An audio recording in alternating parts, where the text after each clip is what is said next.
Story time. When I speak of story time, or when I say story time, I'm talking about, this is what Mariner heard as a story from either Finau or from Tukuo or from other chiefs or from other people on the island. Mariner took all the common denominators or the commonalities of each story and he put it together himself from hearing it from everybody else. We're going to get into Fiji now. 10 to 15 years before Mariner shows up, Tonga has always gone to Fiji for sandalwood. So the sandalwood oil and the sandalwood, whatever they use it for, whether it's lotions or things for the skin or for sores or for fragrance, they got a lot of sandalwood from Fiji. A lot of the war weapons to kill men were learned at this time from the Fijians, according to the Tongans at this point in time. They had bow and arrows that killed rats and birds and little things, and they had little spears also that did that. According to whoever was telling Mariner, whether it was Finau or the other chiefs, a lot of the man-killing bows and arrows and the spears,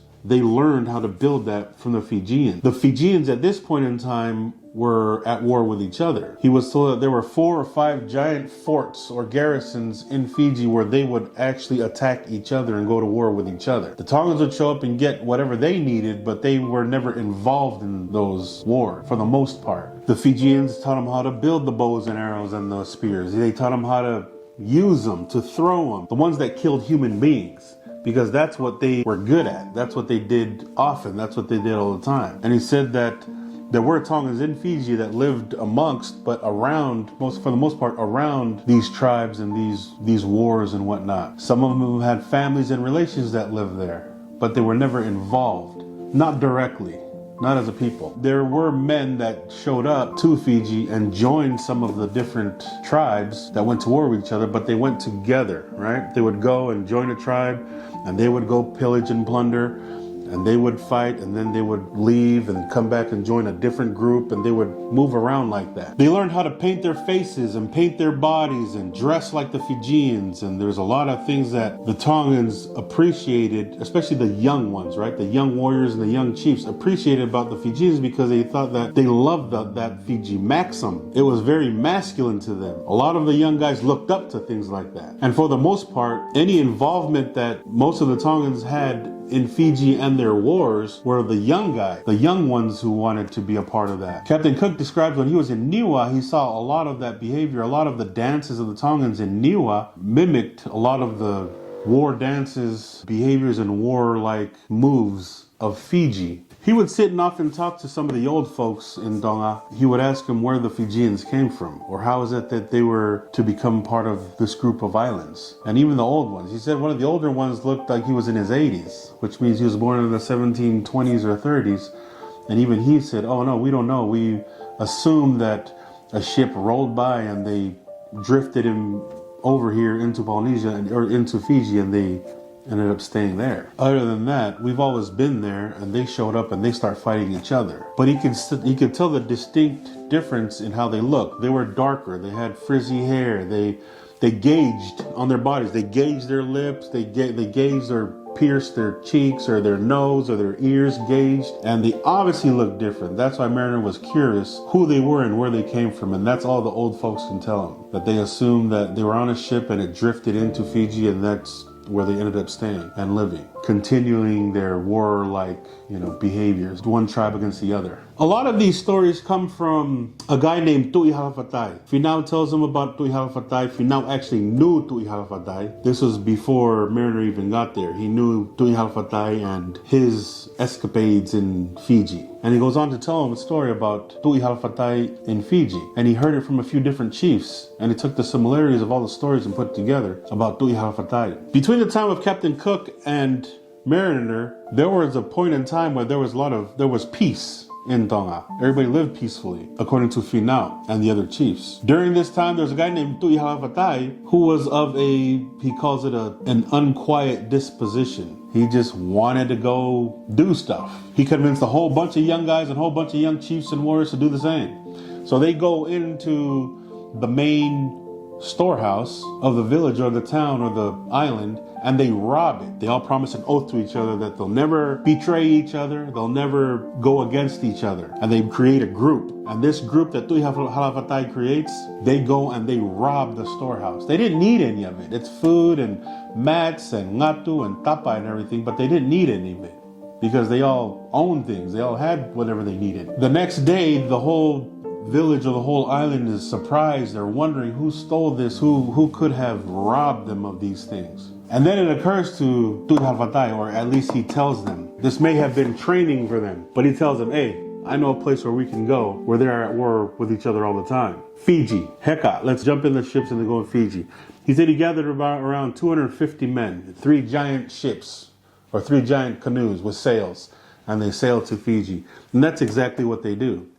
They go over and there's 4 or 5 giant garrisons there of people, Fijians going to war with each other. They show up to a place called Laemba or Lemba. I'm not sure. I looked it up in Fiji. It wasn't in Fiji. I did find a Lemba, but it was in West Africa somewhere, Southwest Africa. So anyway, they show up into Fiji. They join one tribe. They go to war with another tribe. These are the guys that were of an unquiet disposition. They were just wanted to go. They thought that living a peaceful, easy life was for the weak. It was for the feminine, where these guys wanted to go and get a taste of war with people by going and fighting, by going and pillaging and plundering. So they go and they join one tribe, and the tribe that they're fighting against, they go and fight, they pillage, plunder, they go to war, kill, whatever, and they bring everything back, whether it's animals, everything they own, even their women. Which I would imagine, if that was the case, then they immediately started breeding with them then, because they ended up being there for 2.5 years or so, which means a lot of warlike activity. After warlike, the days of war and battle, what better thing to come home to than something soft?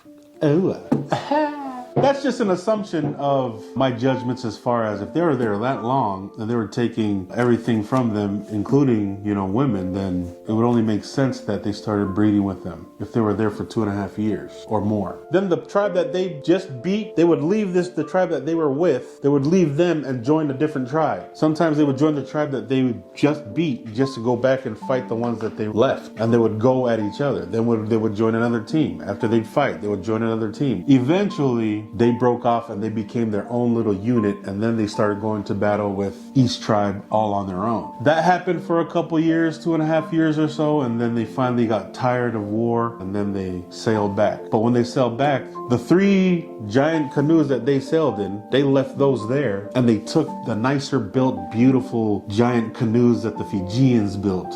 Took 3 of those and came back. That was just a story from what Mariner took from all the stories he heard about Tuiaki Halawatai from Finau and the other chiefs and the other people that were there in Ha'apai at this time. Keep that Tuiaki Halawatai and the Fijian warriors and everything that happened in Fiji in mind, because that's going to go into the next story. Before Tuiaki Halawatai's time, there was a man named Tukuo. Now, I've only heard Tukuo's name in history. The history that I've learned, the history that I know. Tukuo, who was the father of Tupo To'a, who was the father of King George Tupo I.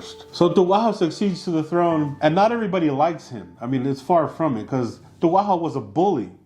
He was very vindictive. He was cruel, a cruel king, a cruel leader. Tukuo, during a Kava ceremony in the afternoon, he gathered his cooks, 12 men, gathered them together during the Kava ceremony, and he chopped off their arms from here down. 12 of them. That's the type of mentality Tukuo had. And it was this type of behavior, and many like it, that basically laid the groundwork for an insurrection or a revolution. He was a mean man, and he always wanted to exert his authority and show it off so that people will see how powerful he is and how much authority he has. That's the mentality Tukuo had. Tupouniua, who was a tributary chief in Vava'u at this time, he felt the bullying. He felt very oppressed by Tukuo, because Tukuo was getting tribute from the other islands, from Ha'apai, from Finau Ulukalala, and from Vuna, who was in Vava'u, but Tupouniua was also a tributary chief in Vava'u at this time under Vuna. Tupouniua heard about the story about the amputations of Tukuo's cook's arms, and he put it in his mind that he's going to kill Tukuo. He's going to rid himself of the oppression. He's going to free himself from Tukuaho's grasp or leadership, or he's gonna die in the process. That's what he relayed over to Finau Ulukalala. He told Finau is his brother. And he told Finau, look, a lot of times he planned it. He told Finau, look, I'm gonna go kill Tukuaho with or without your help. I'm gonna free us from his oppressive nature. Finau would often say, all right, cool, yeah, that sounds good. That sounds like a plan. He was basically encouraging him without being absolutely involved yet. So during the annual tribute, Tupo Niwa brings his tribute from Vava'u, sent over typically by Vunav. He was the leader. He sailed down with his men, picked up Finau Ulukalala and Finau Ulukalala's tribute and his men, and they sailed to Tonga for the tribute, the annual tribute. We all know what these celebrations look like when you're celebrating something, right? You bring the tribute, there's a celebration, there's dance, there's music, there's food and everything. Everybody's off their guard. Finau and Tupo Niwa are there with their tribute. It's a party. They have kava and everything else. They bring their tribute in the form of taking things like in a funeral, like, right? We call it a hala. We take things and we present it to the person we're taking it to. They do all that. The night comes and celebration's over. And everybody retires to their place of sleep and rest, knowing that the celebration is over and the next day they're going to sail back to ha'apai and Vava'u. Once everything has died out that night, Finau said it was around midnight. Finau gets his men, Tupo Niwa gets his men, and they all go towards the house of the king, Tukuaho. Finau sets his guys up on the outside, and he watches the outside as guards. Tupo Niwa's guys go up, and they're waiting at the doorway for a sign. Tupo Niwa goes in there, and he's looking for Tukuaho, knowing Tukuaho's asleep somewhere. So he walks through, and the thing that he remembers is the scent of the sandalwood, the scent of the flowers. And he looks and sees the lines of the women, his concubines and his wives, laying about the house. And he thinks to himself, what a waste it's going to be that every one of these women are going to have to die. What a waste it's going to be, because these are the most precious or the most beautiful that we have here in Tonga. Young women, some perhaps maybe have children already, but all he could see is those women laid in the house. He walks to the back of the house where Tukuaho is laying on a mat asleep. Tupo Niwa stands there for a couple seconds and looks down at him, and he's both finds the joy of the fact that he's going to kill this bully, kill this tyrant, and the heat of anger he has because he has hurt so many people, so many of his people, so many of their people. And instead of immediately killing him, he thought to himself that at the very least he should know who's killing him. And he leans down and he slaps him right on the cheek. And Tukuaho gets hit and he kind of moves up to sit up, lay up. Immediately Tupo Niwa backs up and he grabs the axe and he swings and cracks his head open with an axe. As soon as that happened, the men see and hear what has happened. Tupo Niwa's men enter and they start killing all the women that were laying there. Everybody that was in the house. It was a bigger home, a bigger fare, and everybody had to die. Because as we learned with the story about the missionaries, if you were to kill somebody, their relations and everybody who's close to them would have to die too, just so that they don't have to face retaliation later in the future. Everybody has to die. That's the custom of killing in Tonga at this time, which makes perfect sense. Because if you leave anybody alive, there are going to be those who are going to want to retaliate, and then they're going to build their own army and come after you. On Tupo Niwa's way out, there was an infant child that he thinks was 3 years old. He picks him up, grabs him, and he takes him with him and ends up adopting that kid. Everybody goes throughout the house and kills everybody, and then they leave. They go to hahake. Hahake means upper Tonga. Tukuaho stays in Hihifo somewhere. Mariner doesn't say where, he just says that he's in Hihifo. We have heard stories about kings and champions and hows or whatever that stayed in Hihifo, but we don't really know when and where exactly they stayed. But Mariner said that Tukuaho stayed in Hihifo somewhere. How it's divided up now, I'm not sure. I do know that there's Hahake and Hihifo and Vahiloto, which is the middle of Tonga, and those divisions. But at this point in time, the only thing he mentions is Hahake and Hihifo, upper and lower. And Tukuaho stayed in lower. If Tukuaho is George Tupo I's grandfather, and George Tupo I, Taufa'ahau I, he was born somewhere in Vahiloto, right? Near Liahona. Come to find out, Tukuaho lives somewhere near a beach in Hihifo. And this beach, the canoes can pull up onto the beach, onto shore. So it couldn't have been anywhere near where the coral reefs are. Like if you went to Matahau and went to the beach, It couldn't have been that because they said they pulled all the way up into the beach because Matahau doesn't have a beach. It's just a big coral reef. And a lot of Tongas like that. They just have coral reef. Well, there's a beach in Hihifo somewhere that they came to and they sailed around to when they did all this. So they escaped to Ha'ake. The next morning, there's a lot of confusion. Everybody's running around wondering what happened. People telling the stories of what happened, what they heard or what they know. Old men were running around and standing in front of groups and telling people to either avenge their chief. At this time also, the conch shell, that big shell that all I've known to have been a Hawaiian thing, they were blowing that all over the island to indicate that the island is at war. The king is dead. Now it's time for everybody to group up and get into their groups or into their tribes to fight or to go to war, either for the king or just to protect their families or to stay out of it. Some people weren't even involved. This divided Tonga at this point in time when Tukuo died. There was a lot of division, a lot of groups. Because at the same time, just like I said, he was a bully. Tukuo, there's a lot of people that didn't like him. But Tupouniua and Finau knew that they had to kill at least the most loyal to him, the ones that might retaliate. There are a lot of them that considered Tukuo king and considered him the leader and the high chief. Some of them didn't even mind that he died. Some of them just stayed home and just protected their families and didn't want to get involved in the war. Besides, Finau Ulukalala and Tupouniua are on their way back. They're coming to kill everybody that was close to him. They're going to bring their armies. So although they retreat to Ha'ake, they sail back down on their canoes to Hihifo. That's why I said that the palace at one point in time was in Hihifo near the beach, because Meredith said it was a quarter mile or 3/4 miles from the beach or into Hihifo, but they pulled their canoes all the way in, destroyed the canoes that were there, but kept their canoes there.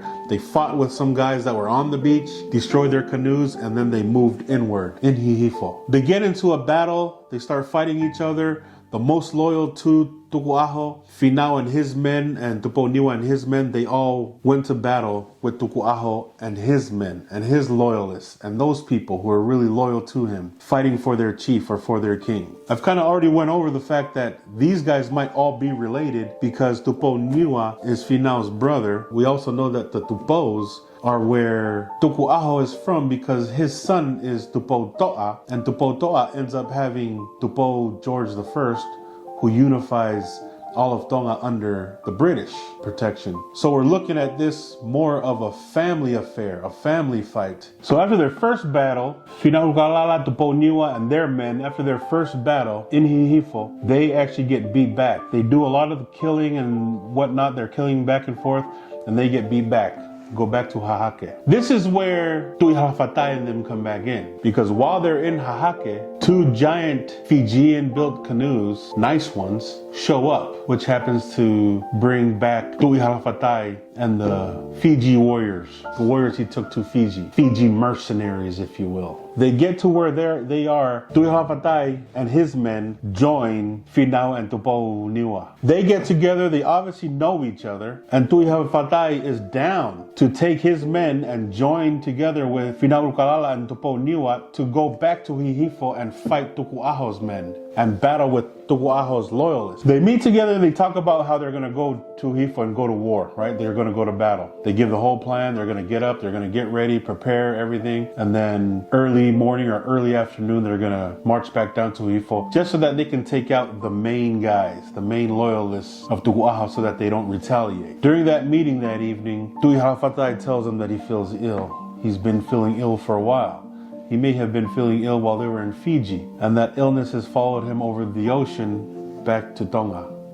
And Tuihafatai tells Finau, I don't think my illness is going to let me last too long. I don't want to lay in bed with this illness and die slow. Let's go earlier. Let's go before the sun comes up. Let's go right at the crack of dawn so that at the very least I can die in battle. Let's go early so that I can die in battle. So just before the sun comes up, Finau Ulukalala, his men, Tupouniua, his men, now Tuihafatai, and the warriors from Fiji, the Fiji mercenaries, they get together and now they sail back around to Hihifo on that beach. They get to the beach. Remember, it's an area in Hihifo that has a beach where they can pull into. They destroy the canoes that are there and they have a little battle on the beach. They go into Hihifo and they start fighting. Finau describes how vicious and how savage Tuiaki and his men were. They were good to go. They just came back from Fiji. They came back from battling all the time with the Fijians, and now it has become their occupation. So you know they're ready. They jump into the battle, and Finau describes a little bit how